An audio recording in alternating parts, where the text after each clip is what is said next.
ভিডিওতে কিছুতেই ভিউজ আসছে না, এই দুশ্চিন্তা সবারই থাকে। তাই আমি আজকে একটি গুরুত্বপূর্ণ বিষয় নিয়ে আলোচনা করতে চলেছি, যেটা হচ্ছে ভিডিওতে কিছুতেই ভিউজ আসে না।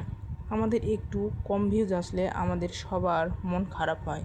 সে অবস্থায় দাঁড়িয়ে নতুন বন্ধুদের যখন 200-300 এর বেশি ভিউজ ওঠে না, তখন নতুন বন্ধুরা একটা হতাশার মধ্যে পড়ে থাকে।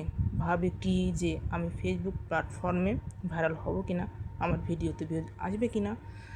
আমি তোমাকে বলছি, তোমার ভিডিওতে ভিউজ আসবে ও ভিডিও ভাইরাল হবে, কিন্তু কি করলে ভিডিও ভাইরাল হবে নতুন বন্ধুরা জানে না। তাই আজকে আমি কিছু বিষয় নিয়ে আলোচনা করব। প্রথম অবস্থায় নতুন বন্ধুদের ভিডিওতে ভিউজ আসে না, খুব বেশি হলে 100, 200, 300, 700, 1000 বেশি ভিউজ আসে না। কিন্তু যখন তুমি দেখবে তোমার ভিডিওতে 500, 700, 1000 কন্টিনিউয়াসলি রোজ একই লেভেলের ভিউজ আসছে, সেই মুহূর্তটাই চেষ্টা করো আরও সুন্দর সুন্দর কন্টেন্ট দেওয়ার।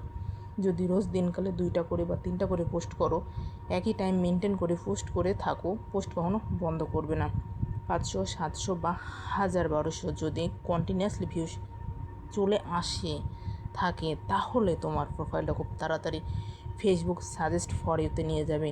এবার আসি নতুন বন্ধুদের হতাশা। সবসময় নতুন বন্ধুরা যেই ডিপ্রেশনে থাকে যে আমার ভিডিও কবে ভাইরাল হবে। আমি তোমাকে বলছি বন্ধু, ধৈর্য ধরো। তুমি যতদিন ধৈর্য ধরে থাকতে পারবে, ঠিক তোমার ভিডিও একদিন না একদিন ভাইরাল হবে। যতদিন তোমার মনের জায়গায় জোর নিয়ে আসবে, নিজের আত্মবিশ্বাস রাখবে যে না আমি পারবো, আমাকে পারতেই হবে, ঠিক তুমি পারবে। ভিডিও ভাইরাল হবে কি হবে না সেটা পরে ভাবো, আগে ভাবো কী কাজগুলো করলে, কোন ধরনের কাজ করলে আমার ভিডিও ভাইরাল হবে।